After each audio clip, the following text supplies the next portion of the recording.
Continuamos con el Apocalipsis, el capítulo 12. Es muy importante. El capítulo 12 es muy importante. Y es poco comentado el capítulo entero. Y les guste, lo acepten o no, de nuestros hermanos evangélicos,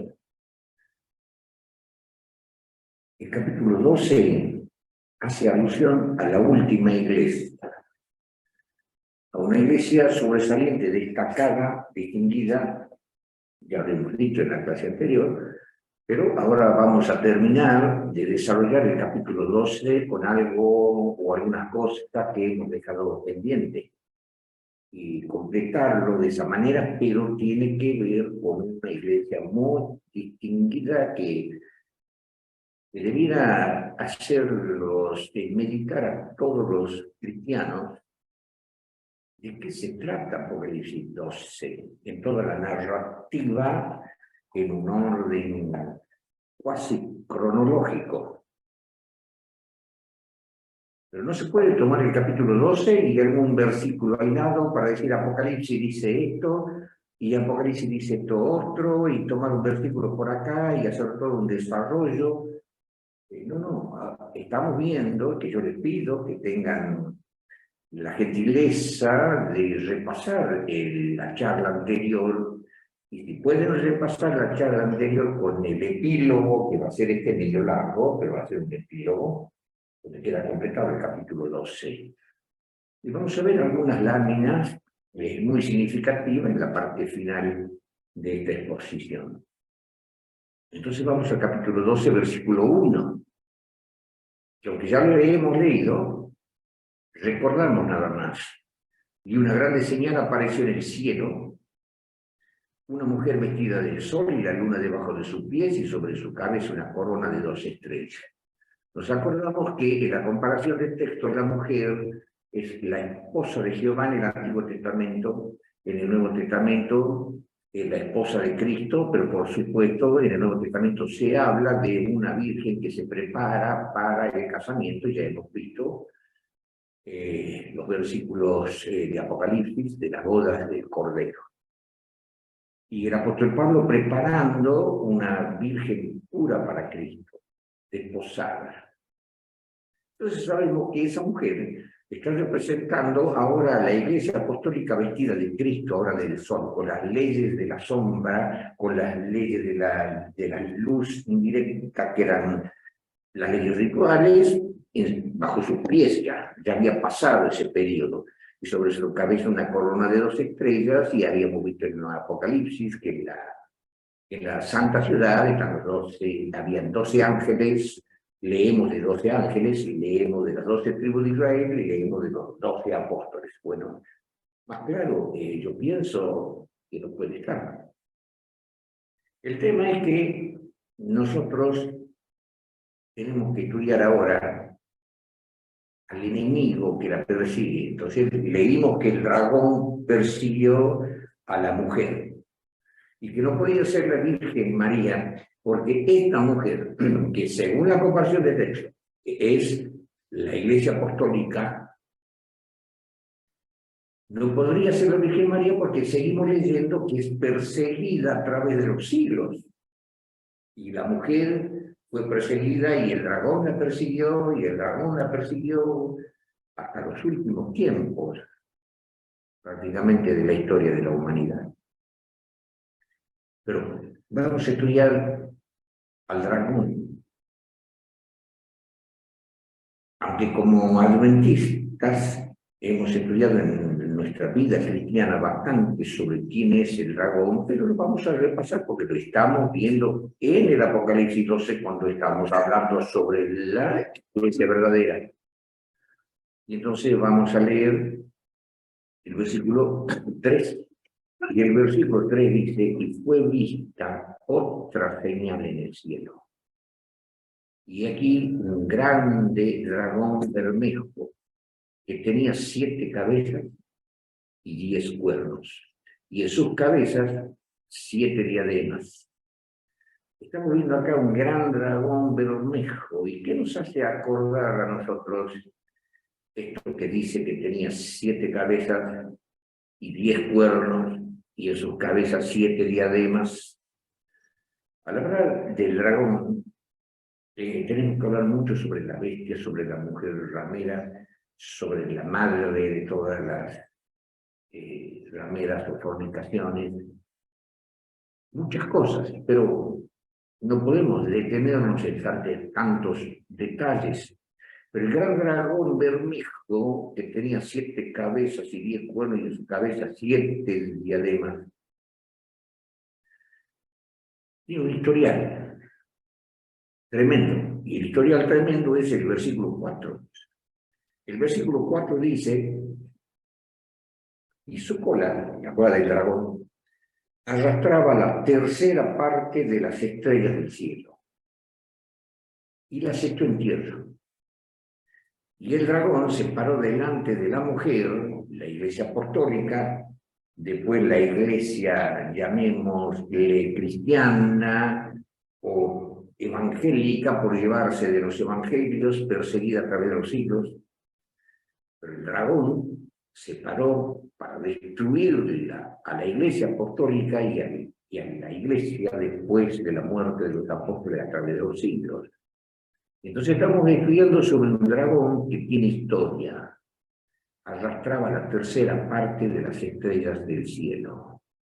Y en la comparación ya de textos vimos que las estrellas son los ángeles, símbolo de los ángeles.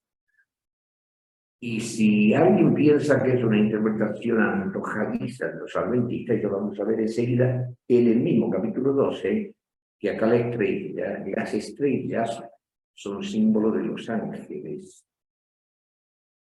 Pero antes de eso, vemos que arrastró la tercera parte de las estrellas del cielo de los ángeles. Y vamos a ir al versículo 7. Dice que fue hecha una grande batalla en el cielo. Miguel y sus ángeles lidiaban, dice la versión antigua, o peleaban, o batallaban, según las versiones, contra el dragón. Y el dragón lidiaba el dragón con sus ángeles. Fue hecha una grande batalla en el cielo. ¿Cuándo? ¿Cuándo fue esa batalla? Bueno, hay muchas opiniones entre los cristianos de las diferentes iglesias. ¿Cuándo fue esa batalla? ¿Qué opinamos nosotros cuándo fue esa batalla? Una gran batalla. En esa batalla, leemos otra vez, que fue hecha una grande batalla en el cielo. Miguel y sus ángeles peleaban contra el dragón. Y peleaban el dragón y sus ángeles. La tercera parte, digamos el 33,3, fue engañado por el diablo y lo siguieron al diablo. Y pelearon contra el 67%, es decir, contra Miguel, y el 67% de los ángeles que quedaron en el cielo. El 33% fue arrojado, ¿a dónde? El 33% de los ángeles, sigamos leyendo, dice el versículo 8, y no prevalecieron, ni su lugar fue más hallado en el cielo. Y el versículo 9, y fue lanzado fuera aquel gran dragón. Habíamos leído que la cola del dragón, de forma figurada, en el versículo 4, había arrastrado a las estrellas del cielo. ¿Y las echó a dónde? En la tierra. Y acá estamos leyendo en el versículo 8 que no prevalecieron en el cielo, ni su lugar fue más allá en el cielo, y que fue lanzado fuera aquel gran dragón. ¿Y por quién es el dragón? Y acá lo explica: el dragón es la serpiente antigua. ¿Por qué le llamo serpiente antigua? Porque Satanás tomó a una serpiente o la forma de una serpiente para engañar a Eva. De allí que se le llama la serpiente antigua, que conversó con Eva y la hizo caer. Aquel gran dragón la serpiente antigua, que se llama diablo y Satanás. Más claro no puede estar. ¿Quién es el dragón? Y el dragón es la serpiente, el diablo, que se manifestó en forma de serpiente a Eva. Y es el diablo, y es Satanás. Ahora lo terrible es que el cual engaña a todo el mundo. Y a veces leemos el Apocalipsis rápidamente, y cuántas veces en la vida lo hemos leído, pero yo pregunto, ¿nos hemos detenido en ese párrafo donde dice el cual, ese párrafo cortito, el cual engaña a todo el mundo? Es una exageración, hermano. ¿Es una exageración? No. Esto es una literalidad. Engaña a todo el mundo. Algunos de nosotros podemos decir menos a mí. Ese es el primer engañado. Y si no somos engañados es porque tenemos la luz de Cristo, pero Satanás va a buscar engañarnos, tarde o temprano, en un aspecto de nuestra vida o en otro aspecto de nuestra vida, en cualquier cosa de lo que nosotros pensemos, hagamos, sintamos, planifiquemos, el dragón nos persigue constantemente para engañarnos. A lo mejor no nos engaña en este momento, pero la Biblia dice que el cual engaña a todo el mundo significa que toda nuestra existencia está siendo trabajada por Satanás constantemente, y en algún momento el diablo triunfa, o triunfa a medias, o triunfa con un éxito rotundo, o no triunfa nada. Está en nosotros y en nuestra comunión con Cristo. Ya depende de nosotros. Pero sigamos leyendo. El cual engaña a todo el mundo, y ese dragón, el diablo, Lucifer, fue arrojado a la tierra. Fue arrojado a la tierra. Y sus ángeles y los demonios que lo han seguido también. ¿Cuántos ángeles, hermanos? ¿Cuántos ángeles han sido arrojados a la tierra y están con nosotros en una dimensión que nosotros no podemos verla, no podemos palparla? Pero el demonio está en una dimensión paralela. ¿Cuánto es la tercera parte de los ángeles? Nosotros tenemos que estar conscientes de eso. Los ángeles, según la Biblia, son millares de millares, millones de millones, no se puede contar. Una vez un matemático contó lo que dice el libro de Daniel, o lo que dice el libro del Apocalipsis, con esas expresiones, millones de millones y millares de millares, o millares de millares y millones de millones. Pero son tantos decayones, ya no son billones ni trillones, sino decayones como mínimo de un plural. Y si fuese un máximo de un plural, bueno, ya escapa a nuestra imaginación. Un mínimo de un plural son trillones de trillones de trillones que ya no se lo puede anotar. La tercera parte sigue siendo trillones de trillones de trillones de ángeles que pueblan este planeta. Han sido arrojados a la tierra con su jefe Lucifer. Millones de millones de millones de millones de millares, bueno, ya sabemos, la tercera parte. Y están en una dimensión que nosotros no podemos ver, una dimensión espiritual. Ustedes saben que los endemoniados, bueno, en un caso el endemoniado de Gádara, le decía a Jesús, cuando Jesús le pregunta, legión me llamo, y bueno, una legión romana, se calcula mínimo 3.000 soldados, y esos 3.000 soldados, acá serían, supongamos que el endemoniado de Gádara tenía 3.000 espíritus en su cuerpo que no ocupan lugar, es una dimensión desconocida. Y le pidieron, una vez que el Señor los echó, ir a los cerdos, y se fueron los espíritus y desbarrancaron una multitud de cerdos.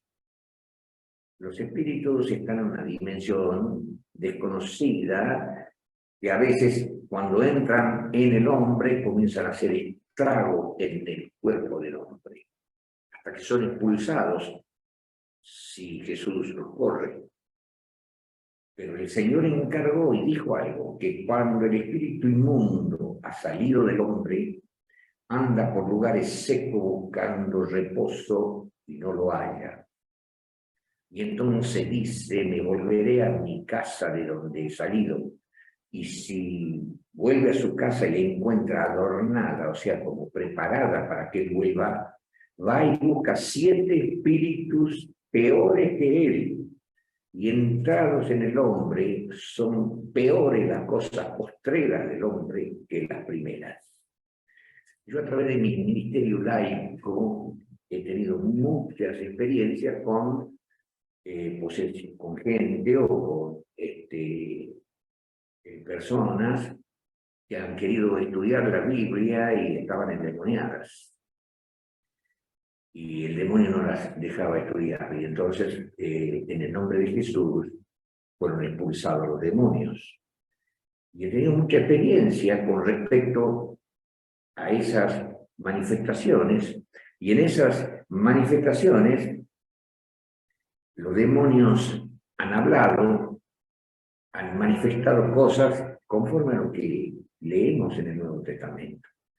Y han habido endemoniados liberados que después volvieron a pecar y lo tomaron más espíritus y volvieron para que ore yo al Señor Jesús y los expulse. Pero se identificaban. Y llegó un momento en que uno volvió a pecar y ya era adventista bautizado. Y se manifestaron de una forma extraña que largo de contar, millones de ángeles con Lucifer a la cabeza. Millones que no se puede explicar. Esos demonios se desesperan por estar en un cuerpo, de dañar a los seres humanos. Pero después, cuando son expulsados, vuelven a su mundo espiritual. Y en su mundo espiritual, como dice Cristo, ellos no hallan reposo.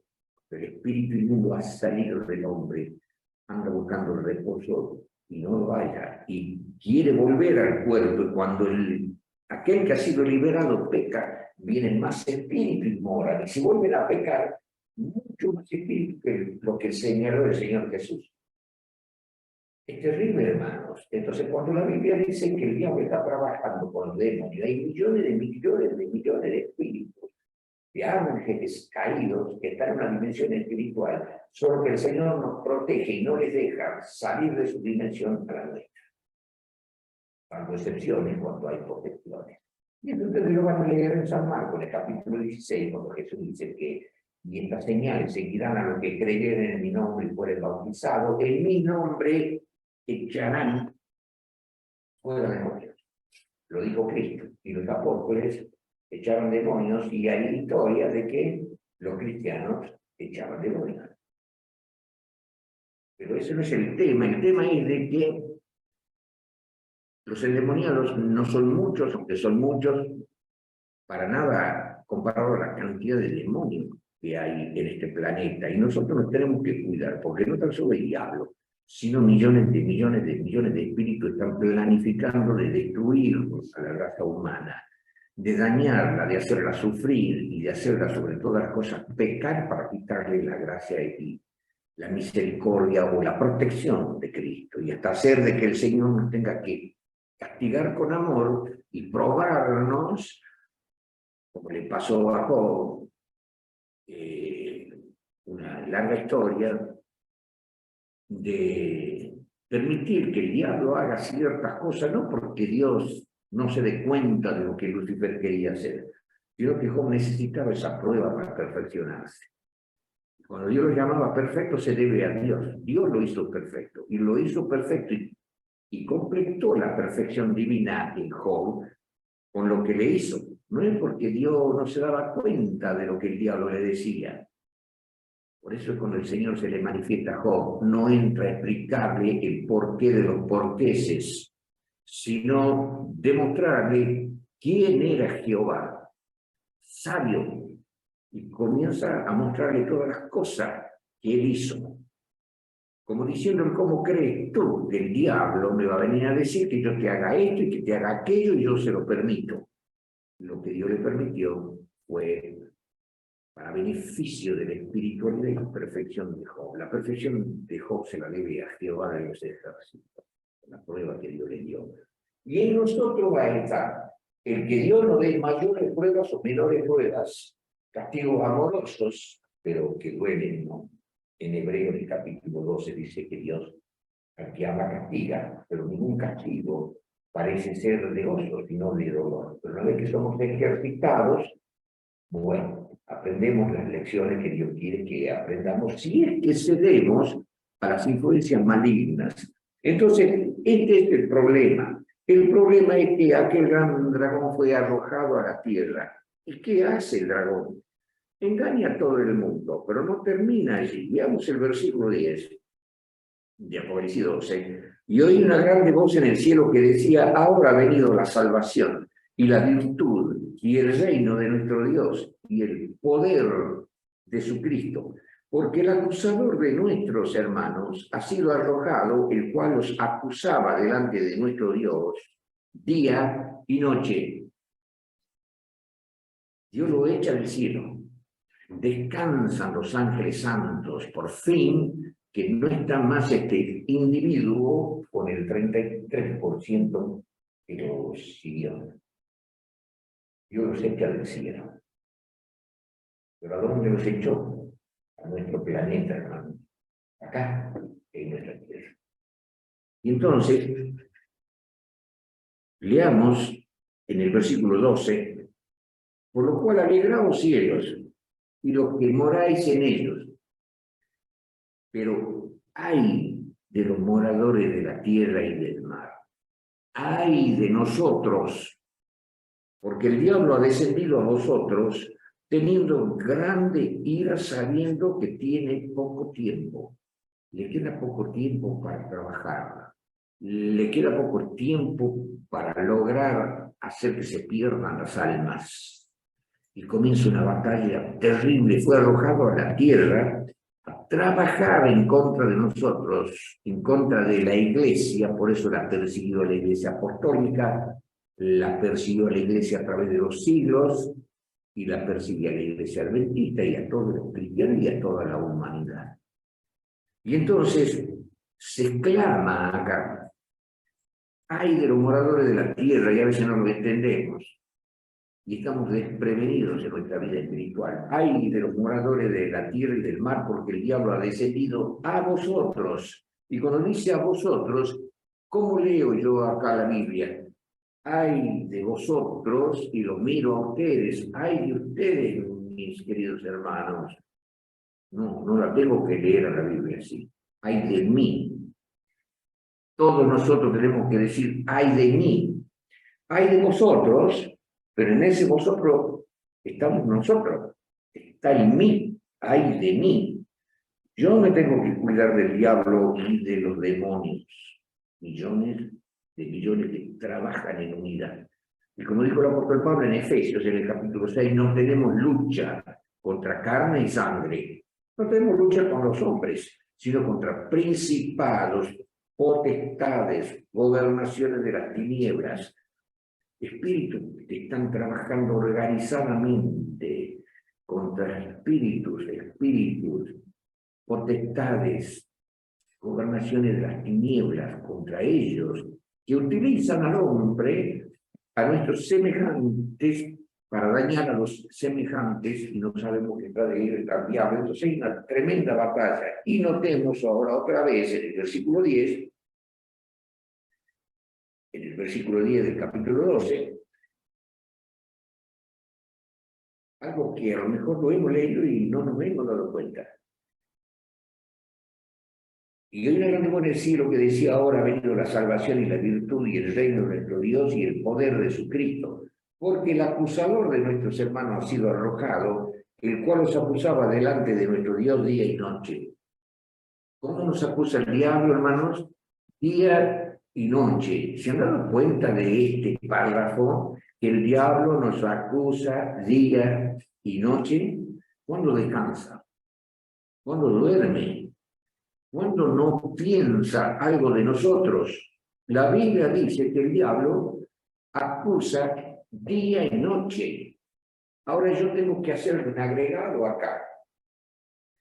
Que cuando dice acusaba día y noche, yo tengo que decir y enseñar a todos mis hermanos que no puede estar constantemente acusando día y noche.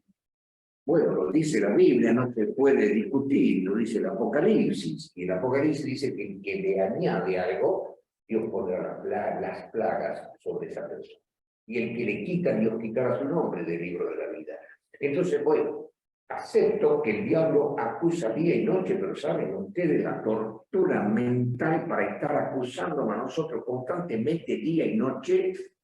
¿Quién es aquel que puede decir, no, dice día y noche, pero hay momentos que él descansa? Eso es un agregado mío, es una dimensión que no la entendemos. Pero ahora yo les voy a enseñar, hermano, que si bien es así, no puede hacerlo con toda una humanidad, porque es lo que sería. No, eso es un invento mío. ¿Qué quiere decir el versículo? Que acusa día y noche a toda la humanidad. ¿Cómo lo hace? No interesa. Acusa a toda la humanidad, 8.000 millones de habitantes, redondeamos ya. A los 8.000 millones de habitantes los acusa día y noche sin parar en una dimensión desconocida. Y entonces venga la memoria nuestra, en esa reunión en tiempo de Job, cuando los hijos de Dios se reunieron, entre esos hijos de Dios estaba Satanás. ¿Y qué diálogo hubo entre Jehová y Lucifer? ¿De dónde vienes, oh Satanás? Y ustedes saben que Dios sabe todas las cosas, pero Dios conversa. Si Dios que sabe todas las cosas no diría nada, porque sabe todo, no, Dios también tiene un presente constante. Habita la eternidad, pero también llena con presentes su constante de eternidad. Y entonces le pregunta de dónde viene eso, Satán, pero noten la respuesta de Lucifer. Eso es muy interesante. Vengo de recorrer toda la tierra. Y entonces tenemos que entender qué quiere decir. Estaba recorriendo toda la tierra en un avión. No. Estaba recorriendo toda la tierra en una misión, una nave espacial. ¿Cómo puede hacerlo? Estaba recorriendo, estaba paseando. No. Recorriendo toda la tierra, tentándolo no tan solo a Job. La historia de Job no es una historia para que digamos, oh, qué historia tremenda. Es para que entendamos que como lo buscó a Job, también lo busca a nosotros. Y como lo pidió a Job, también se presenta ante Dios ya en otra dimensión, porque el diablo fue echado del cielo, pero existe la comunicación espiritual que nosotros ni entendemos, donde Él nos pide de forma personal a los 8.000 millones de habitantes constantemente, tentándonos, llevándonos que pequemos contra Dios y entonces acusándonos delante de Dios constantemente. Aquí, a Job nada más, vengo de recorrer toda la tierra, y el recorrer toda la tierra considerando a mi siervo Job. Y el Señor dirá, has considerado a mi siervo fulano, mengano, sutano, a todo lo que estamos acá y lo que no estamos acá, los 8.000 millones de habitantes, no descansa el diablo. Tiene una dimensión como espíritu que nosotros ni siquiera nos imaginamos. Y entonces el diablo conoce a cada uno de nosotros perfectamente bien. Y como los demonios trabajan en forma confederada para hacernos caer, para que pequemos, y nos acusa ante Dios, Señor, ¿has visto qué ha hecho fulano de tal? ¿Has visto lo que ha hecho fulano de tal? Y está la gracia mediadora de Cristo intercediendo constantemente. Y Cristo se ha puesto a pensar porque hay algunos cristianos que piensan lo que no debieran pensar. ¿Qué está haciendo Cristo en el santuario celestial? Pobrecito Cristo. Atender la oración es, supongamos, ¿no? Porque hay otros que son budistas, otros que son hinduistas, pero digamos, ¿cuántos millones de cristianos no se calcula? El 30 y pico % de la humanidad son cristianos. Supongamos el 30 y pico %. Pero supongamos que sean 3.000 millones, 3.000 millones, o 2.000 millones, o 2.500 millones, porque hay cristianos malos, cristianos que ni siquiera oran. Pero ¿saben ustedes lo que significa para Cristo durante todos los siglos escucharlo constantemente a los hijos de Dios que le piden Jesús que los bendiga en esto, que los bendiga en esto otro, que le perdone estos pecados, que el familiar tal, el amigo tal, y una constante que el Señor está escuchando, dice Hebreo capítulo 7, un versículo similar a esto. Vamos a buscarlo al versículo similar. Vamos al libro de Hebreos, y en el libro de Hebreos vamos a ver, en el capítulo 7, que hablando del sacerdocio de Jesús, ¿qué hace Jesús? Dice en el versículo 24 del capítulo 7, mas por cuanto permanece para siempre, tiene un sacerdocio inmutable, está como sacerdote nuestro Señor Jesús. Y ahora en el versículo 25, por lo cual puede también salvar eternamente a los que por él se allegan a Dios. Y ahora noten la similitud de este texto con el de Apocalipsis, que hemos leído del diablo. ¿Cómo vive Cristo? Como sacerdote y salva a los que por él se allegan a Dios, viviendo, ahí está la frase importantísima, viviendo siempre para interceder por ellos. ¿Cómo está Jesús a la diestra de Dios? Viviendo siempre para interceder. ¿De dónde viene? 3.000 millones de habitantes cristianos o 4.000 millones, o los pedidos que le hacen a Dios en el nombre de Jesús, viviendo constantemente. Pobre Jesús. No me puedo imaginar. ¿Cómo puede estar Jesús sentado a la diestra de Dios, ya cansado, amortiguado, escuchando a uno, al otro constantemente, mañana, 7, 14, tarde y noche, no existe un segundo del descanso? Son dimensiones que nosotros no las entendemos por lo que dice la Biblia. Volvamos entonces a Apocalipsis. Y en Apocalipsis 12 lo vemos al diablo en contraposición, que el diablo, en el versículo 10, en la última parte, porque el acusador de nuestros hermanos ha sido arrojado, el cual os acusaba delante de nuestro Dios día y noche. El diablo está en esa dimensión acusando y dañando a toda la humanidad constantemente, sin parar, en una dimensión que no la entendemos, y Cristo está contrarrestando lo que el diablo está haciendo constantemente. Esa es la batalla cósmica. Pero si bien tenemos esta batalla cósmica, Satanás gozaba de simpatía, digamos, según Elena de White, pero eso es para nosotros, hasta que Cristo muere en la cruz. ¿Cómo puede ser que los ángeles puedan haber pensado de que Lucifer y los demonios podían ser víctimas si ellos estaban del lado de Dios? ¿Por qué no se dieron cuenta de que Lucifer era malo? La cosa entra a una luz absoluta y total cuando Cristo muere en la cruz. Yo les voy a dar a ustedes un ejemplo.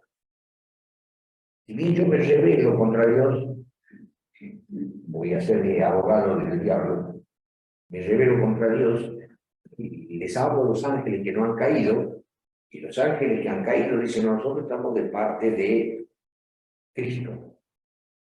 ¿por qué ustedes han pecado contra Dios? Y entonces, como todavía Cristo no había muerto en la cruz, todavía el diablo podía pasear por el cielo y llegaba hasta la puerta del trono. Ya en un tiempo determinado el Señor lo echó del cielo. Esa reunión que vemos en Job no dice que fue en el cielo, fue en un lugar X, que no lo dice, que se reunieron todos los hijos de Dios. Pero ahora Lucifer puede decirle a los ángeles, hasta antes de la muerte de Cristo, yo reconozco, hermanos míos, a los ángeles que no han caído, yo reconozco el pecado. Pero quiero que ustedes me entiendan algo que no pueden entender. Ahora mi mente ha sido trastocada. Lo que yo busco es de que se me dé una oportunidad para que se me esclarezca todos estos pensamientos, porque yo lo amo a Dios. Yo quiero volver a Dios. Yo quiero que Dios me dé una oportunidad. Y no es como ustedes piensan, porque ustedes piensan que yo soy malo, pero yo me doy cuenta que soy malo porque estoy engañado y quiero escapar de esto y buscar la simpatía de los ángeles santos. Escuchar, y eso, yo le digo, esto es un invento mío. ¿Cómo puede hacer el diablo, que es padre de mentira y engañador, filosofar?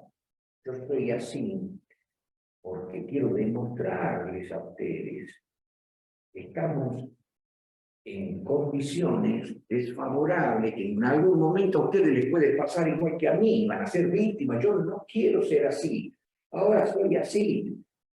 Y todo lo que pueda decir es un invento mío. Pero cuando viene la batalla, ¿cuándo viene la batalla? Entonces hay diferentes opiniones. ¿Cuándo existió esa batalla de Miguel y sus ángeles contra el dragón y sus ángeles? Miguel y el 67% de los millones de ángeles, Miguel y el 67% de millones y millones y millones de ángeles contra Lucifer y el 33% de millones de millones de millones de ángeles. ¿Cuándo fue esa batalla? Y fueron echados definitivamente. De tal manera, ahora noten, de tal manera que el cielo se alegra. ¿Y por qué se alegra?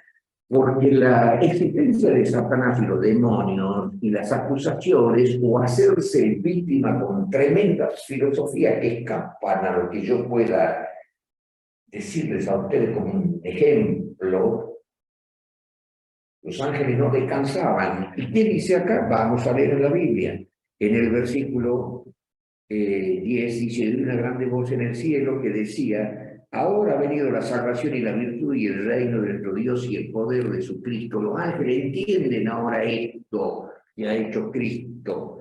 Y entonces leemos el versículo 12. ¿Lo dice o no lo dice la Biblia? O lo digo yo, Roberto, y lo invento. ¿Qué dice el versículo 12? Por lo cual alegraos cielos y los que moráis en ellos. Se han alegrado. ¿Por qué? Porque ellos estaban siendo, por decirlo de alguna manera, trabajados en su mente por las filosofías del demonio, hacer entender de que ellos por esto, por aquello habían caído, que pobrecito no entendieron bien las cosas, que fueron víctimas, que ellos buscaban una oportunidad, y ellos estaban sufriendo con la presencia del diablo en los cielos. Alegrados cielos, decía. Ahora les pregunto a ustedes, ¿se alegró el cielo o no? Y si se alegró, preguntemos, ¿y por qué se alegró? Llamemos a un ángel y le digamos, ¿por qué te alegraste? ¿Qué te alegró?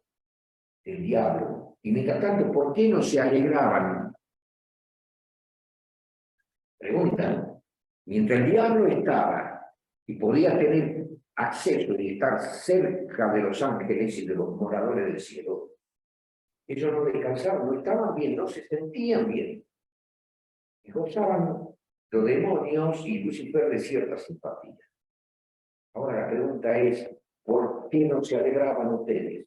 Y ahora sí se alegran. ¿Y de qué se alegran? ¿Por qué se alegran? Y bueno, ya nada más. Ahora sabemos quién había sido Lucifer y los demonios cuando lo matan a Jesús. Cuando los demonios y el diablo buscan hacerlo caer, entonces Lucifer se manifiesta claramente asesino de una persona tan noble como Jesucristo y perdió todo tipo de oportunidad de salvación. Y entonces, cuando Cristo muere en la cruz, y ahora leamos, ¿cuándo fue echado el dragón? El dragón dice, vamos a leer en el versículo 4, que la cola del dragón arrastraba la tercera parte de las estrellas del cielo y la echó en tierra. Cuando la echó, fue echado a la tierra, el dragón se paró delante de la mujer, todavía no había nacido Cristo, estaba por nacer.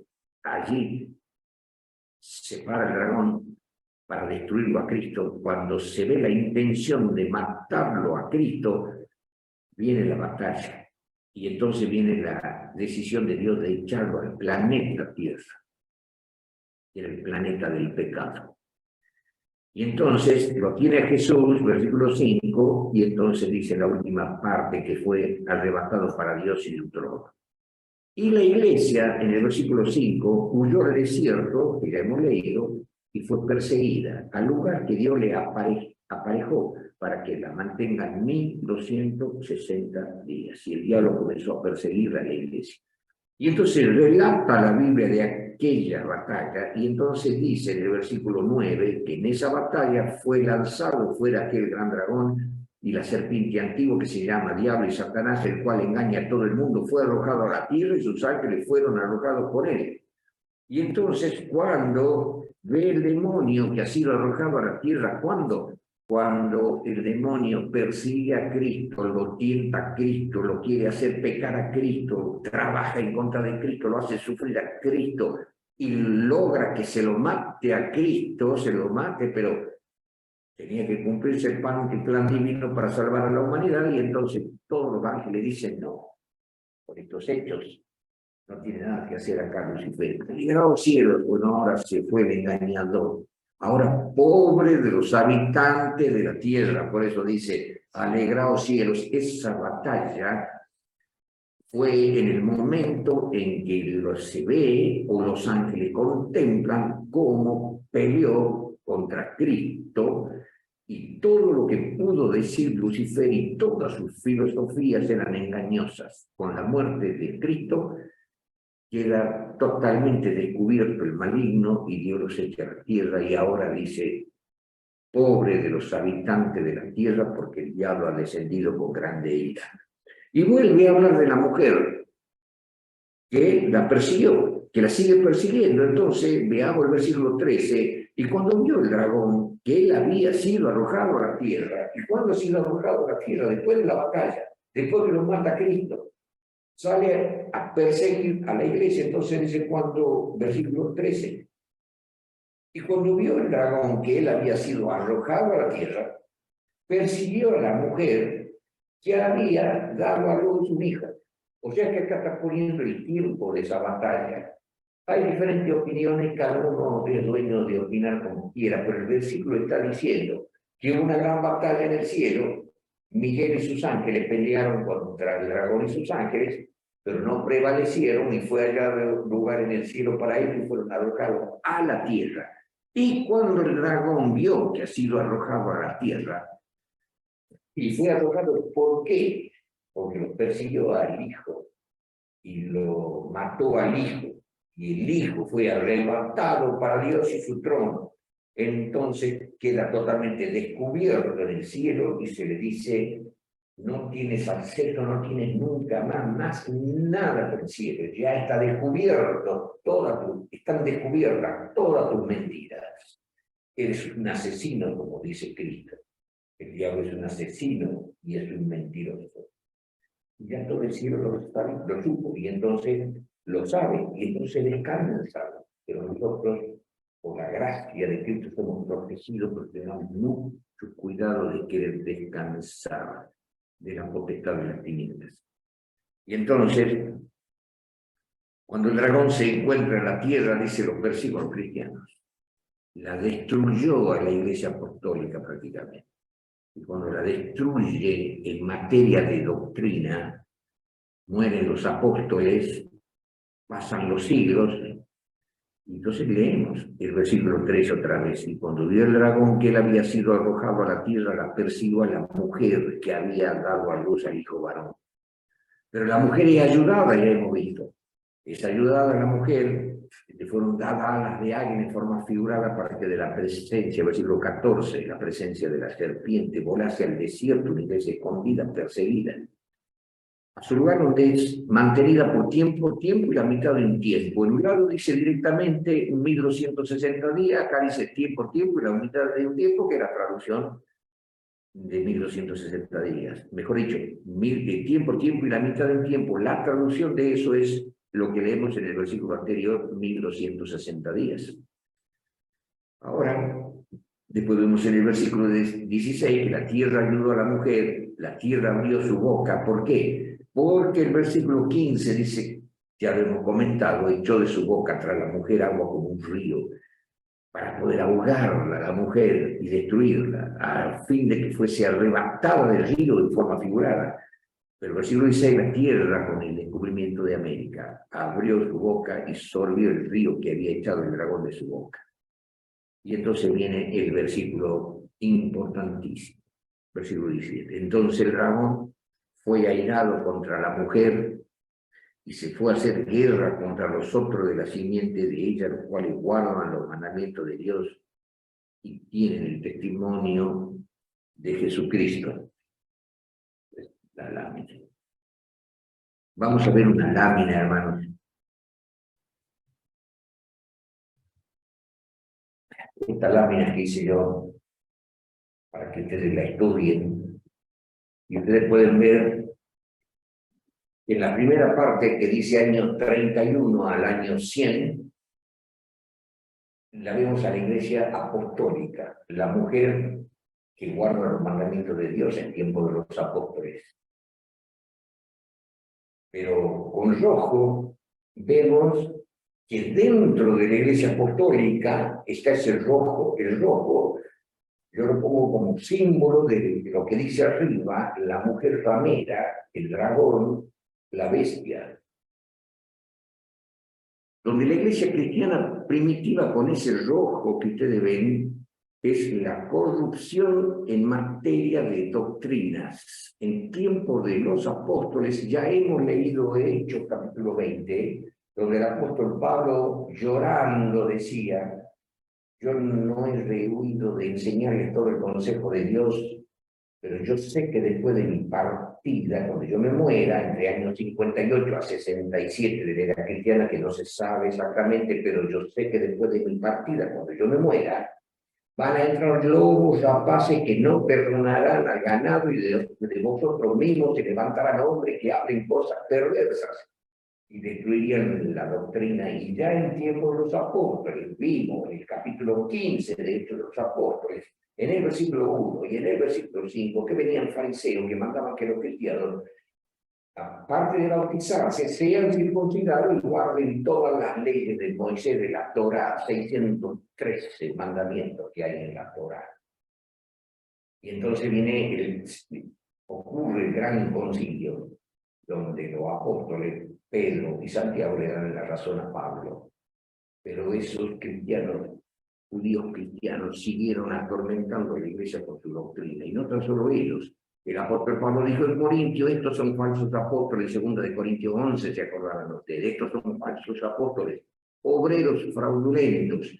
Y no es maravilla porque el mismo Satanás se transfigura en ángel de luz, así que no es maravilla si sus ministros se transfiguran como ministros del demonio, de Satanás, de injusticia. Ya estaba obrando, y entonces vamos a dejando de lado muchos otros versículos, se cansa de decirlo Pablo, y Pedro también lo dijo, y Santiago también lo dijo, pero en el año 100, que ahí sucumbe la verdad pura de la doctrina de Cristo, Y entonces, en el año 100, el apóstol Pablo, viejito ya, dice en 1 de Juan capítulo 2, hijitos míos, ya es el último tiempo, no era el tiempo de que Cristo iba a venir, ya es el último tiempo.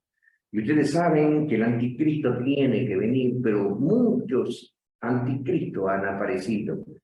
Ahora dice el apóstol Pablo algo terrible, salieron de nosotros, por eso yo pongo con un rojo dentro de ese cuadrado, que de dentro de la iglesia salen hombres que hablan cosas perversas, inventan doctrinas satánicas. Satanás se metió dentro de la iglesia con las doctrinas falsas.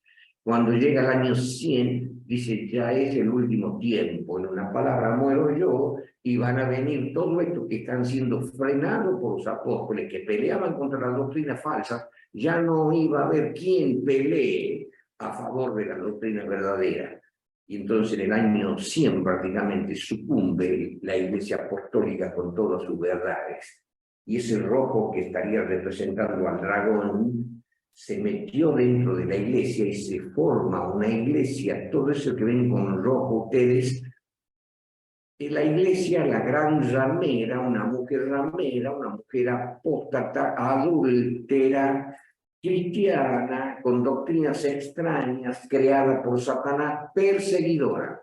Todo lo que está en rojo es la iglesia perseguidora. Y entre el periodo de persecución suprema es la iglesia romana, que en el año 538, con el Papa Vigilio, cuando los emperadores les ceden al papado el dominio absoluto del poder romano cristiano, viene el periodo de los 1260 años, y la mujer perseguida que huyó al desierto, y la pongo abajo, la iglesia perseguida, la mujer en el desierto, por esa otra iglesia perseguidora, y en la historia vemos y no se puede negar que hay una iglesia perseguidora, la iglesia católica apostólica romana, y los evangélicos perseguidos a través de los siglos, primero por los judíos no convertido, después por el Imperio Romano, después por el pseudo-cristianismo de Constantino, y con el tiempo ya de la Iglesia Católica Apostólica Romana, cuando leemos claramente en Apocalipsis 12, que se le dio a la mujer 1260 días para que huya al desierto, y en otra parte tiempo, y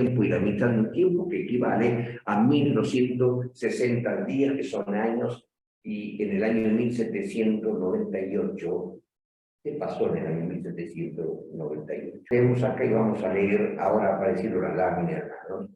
Tensiones con el papado. Pío VII recordaba bien lo que le había ocurrido a su predecesor, Pío VI, cuando en el año 1797, nosotros hablamos del año 1798 porque es cuestión de meses, y le llamamos 1798-1797, el periodo de los 1260 días de persecución.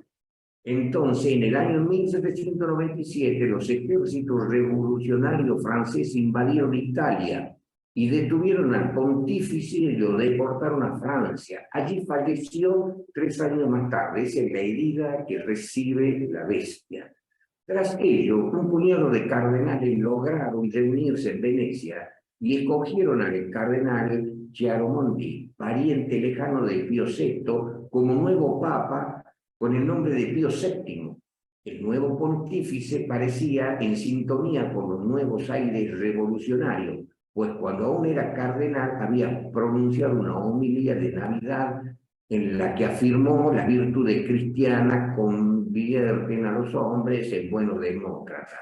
La igualdad no es una idea filosófica, etcétera, etcétera, y no debes creer que la religión católica está en contra de la democracia.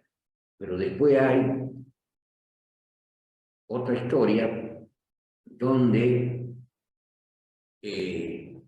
deciden matarlo al Papa Pío VII. Napoleón lo apresó al Papa Pío VII y durante mucho tiempo estuvo el Papa Pío VII también preso. O sea que la herida que recibe la Iglesia romana no son tan solo los 3 años que leemos nosotros del Pío VI, sino el Pío VII fue doblegado por Napoleón y estuvo preso muchos años hasta que lo libera. y cuando lo libera, al poco tiempo, muere el Papa Pío VII y vuelve la Iglesia romana a la normalidad, lo que hemos leído en Apocalipsis, que la herida se curó. ¿Y quién le curó la herida? A la bestia. Y lo leemos en Apocalipsis, en el capítulo, perdón, en Apocalipsis 13,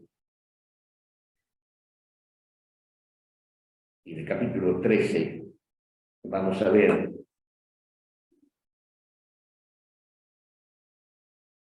el versículo 3, y vi una de sus cabezas, o sea, la cabeza octava, que era el papado, como herida de muerte, y la llaga de su muerte fue curada, y se maravilló toda la tierra en pos de la bestia. ¿Pero quién le curó? Versículo 4.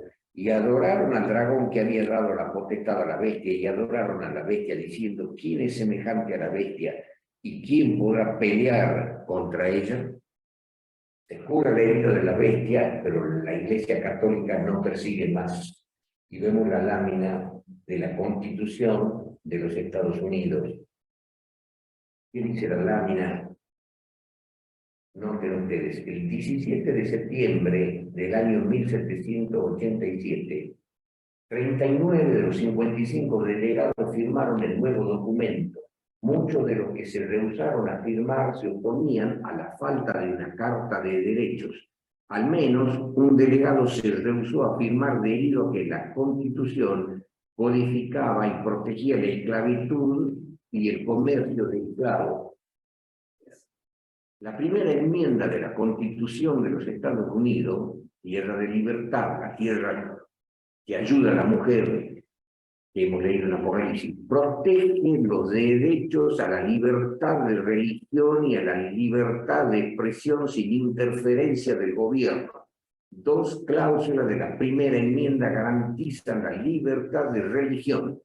Este es un resumen para que veamos que lo que está en la historia, que no es un invento de Rosa Bendita, que en el año 1798, que viene la Revolución Francesa, que se lo apresa el Papa Pío VI, que recibe la herida durante años la Iglesia de Roma, hasta que el dragón le cura y le devuelve el papado a la Iglesia de Roma. Y cuando le devuelve el papado a la Iglesia de Roma, no persigue más. Hasta el día de hoy, creo, no persigue más.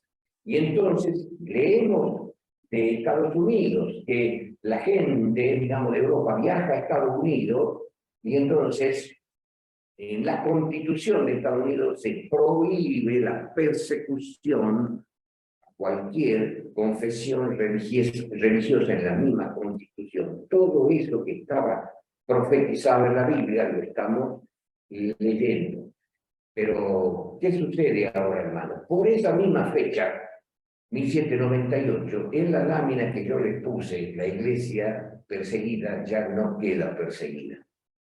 No se la persigue más, noten la lámina.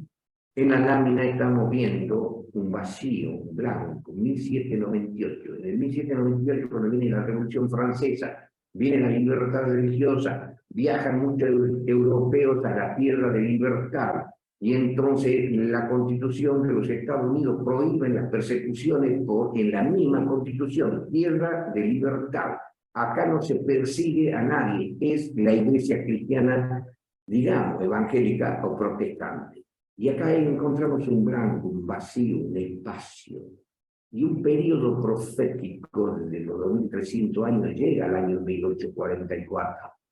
Y ya lo hemos estudiado. Y en el año 1844 aparece la simiente de la mujer, la iglesia apostólica que guarda los mandamientos de Dios. Y aparece, hermanos, otro cuadradito, que ya no es la mujer perseguida. Vamos a ir terminando, viendo, vamos a ver en Apocalipsis capítulo 12, versículo 17 para terminar. Apocalipsis 12, 17 dice: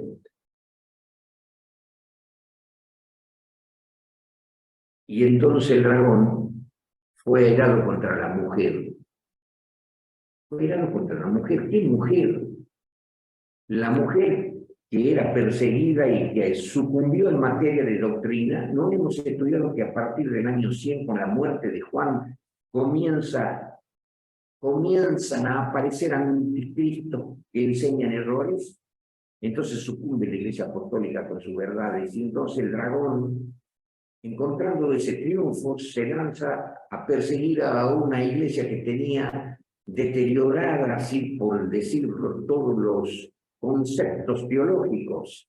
Y entonces los evangélicos, unos pensaban de una manera, otro de otro, pero eran perseguidas por esa iglesia en rojo, la iglesia perseguidora, y abajo la iglesia perseguida. Hasta que ya llega el año 1798, ahí hay un impasse. Los evangélicos están felices en Estados Unidos, pero en Europa imita.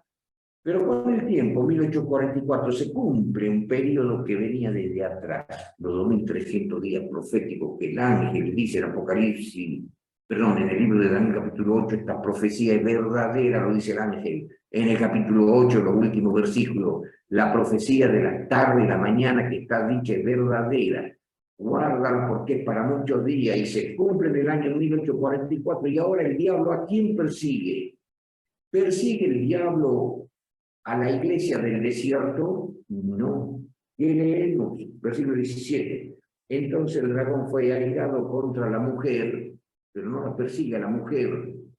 Eso tienen que ver muy bien los hermanos evangélicos. No la persigue más a la mujer, a la iglesia apostólica, ni a la iglesia del desierto. ¿A quién persigue ahora el dragón que le molesta?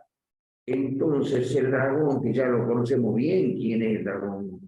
Fue airado contra la mujer, pero se puede hacer guerra contra los otros de la simiente de ella, que tienen una característica, guardan los mandamientos de Dios y tienen el testimonio de Jesús. La iglesia evangélica no enseña a guardar los mandamientos de Dios. La iglesia evangélica se enoja contra la ley de Dios. La iglesia evangélica dice que estamos bajo de la gracia, que no debemos judaizar, que el sábado y todo es golpear al sábado, porque reconocen, como fuera que fuese, a los otros mandamientos morales que hay que guardar, porque no van a decir que no hay que guardar el no matar, el no robar, el no adulterar, honra a tu padre y a tu madre. Todo ello van a reconocer, todos esos mandamientos de la ley van a reconocer. Lo único que no reconocen es el sábado. Y el dragón ya no persigue a los evangélicos. Ahora los evangélicos y los católicos, la madre y las hijas, persiguen al último grupo de los últimos tiempos, a la simiente de la mujer que guarda los mandamientos de Dios, al diablo,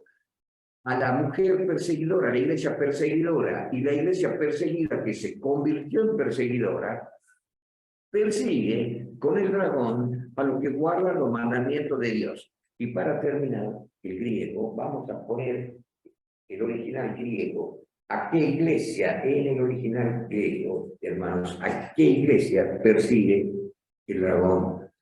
Vamos a notar que cuando nosotros leemos que el dragón se ha ido contra la mujer, pero se fue a hacer guerra contra los otros de la simiente, leemos esto. En el original griego está la palabra loipoi. La palabra loipoi significa lo que nosotros leemos, los otros. En varias versiones leemos que el diablo se fue a hacer guerra contra los otros, ya no contra los evangélicos, no contra aquella iglesia perseguida. Al diablo le molesta estos otros, que quiere decir hoy paz, quedar. Loipoi, que quiere decir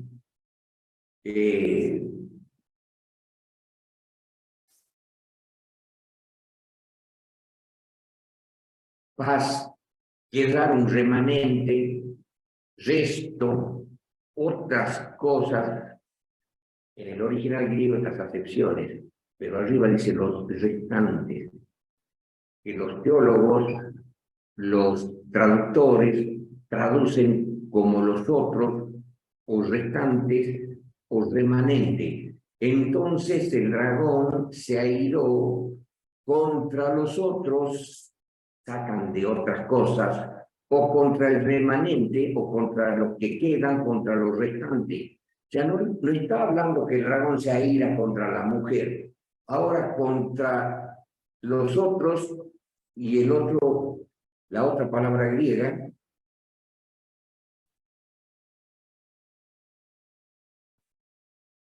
la otra palabra griega, noten ustedes, cuando leemos en la Biblia, los otros o los restantes o remanente de la simiente.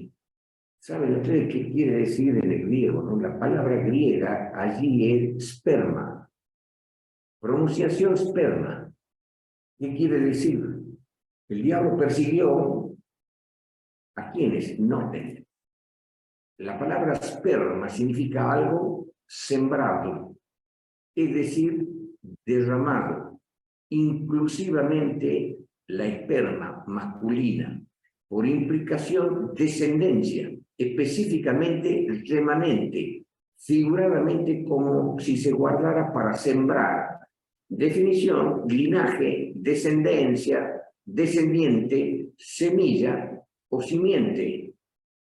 ¿Por qué muestro yo todo esto? Porque lo que traducen los lingüistas en las diferentes versiones es lo que estamos leyendo en Apocalipsis, capítulo 12 y el versículo 17, que ya no le preocupa el dragón, la iglesia apostólica, porque ya pasó. No le interesa la iglesia evangélica de todos los siglos, porque ya la persiguió, ya están en Estados Unidos, digamos, con la libertad religiosa, y con los años ya nadie los persigue a los evangélicos. A los adventistas todavía nadie los persigue. Un mundo cristiano ya no es perseguidor de los otros cristianos adventistas, pero sí están constantemente agrediéndonos con el decálogo, con los mandamientos y el sábado. Y entonces el dragón persigue y está diciendo que hay otro movimiento que somos los hijos de la mujer, la simiente de la mujer, los descendientes de la mujer. El diablo no persigue más a los evangélicos. El diablo a través de los evangélicos y a través del mundo católico está persiguiendo a los descendientes de la mujer, y para que identifiquemos al esperma, a la simiente, a los descendientes, a los hijos de la Iglesia Apostólica, dice los cuales guardan los mandamientos de Dios y tienen la fe de Jesús, o el testimonio de Jesús. Y quede claro que el dragón, a través de la Iglesia perseguidora, sin perseguirnos físicamente, metiéndonos en la cárcel, torturándonos o matándonos, nos están agrediendo con las palabras, con sus enseñanzas, contradiciendo al sábado y la ley, los mandamientos, el sábado y la ley, a una iglesia que es la simiente, que es la descendencia, que es la semilla. Ya no persigue a una iglesia perseguida evangélica, porque la misma iglesia evangélica ahora han tomado la costumbre de la madre, de decir que están bajo la gracia, que somos salvos por la fe, que no debemos ser legalistas, que la ley ha sido abolida, y atacan a los mandamientos de Dios y están atacando a un movimiento que, les guste o no, no tiene nada que ver con la iglesia apostólica, que ya pasó, pero somos los hijos, somos la simiente, somos la esperma, somos la hija de la iglesia madre apostólica. Pero la iglesia perseguida evangélica adoptó las doctrinas de la madre romana, iglesia católica apostólica romana. Ambos adoptaron el sábado, dejaron el sábado y adoptaron el domingo, cambiaron la ley, y los evangélicos peor, porque dicen que la ley ha sido abolida en una tremenda contradicción. La ley ha sido abolida, pero no ha sido abolida. Lo que quieren decir es que el sábado, estamos judaizando que el sábado no hay que guardar, y tienen un odio hacia el sábado, y a que enarbolemos el decálogo. ¿Quién es la iglesia verdadera ahora, según la Biblia, que despierta la ira del dragón, utilizándola a la iglesia romana y utilizándolo a los evangélicos? Las hijas de la madre que hemos leído en Apocalipsis 17. Apocalipsis, la mujer adúltera y las hijas persiguen a los que guardan los mandamientos de Dios y tras de ellos, ¿quién está? El dragón.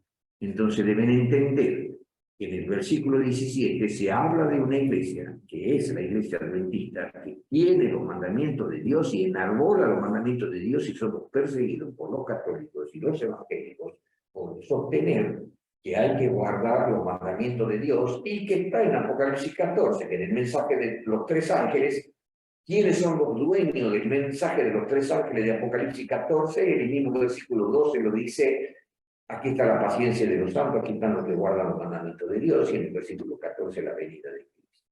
En la iglesia adventista que le llamamos del séptimo día. Gracias por toda la atención.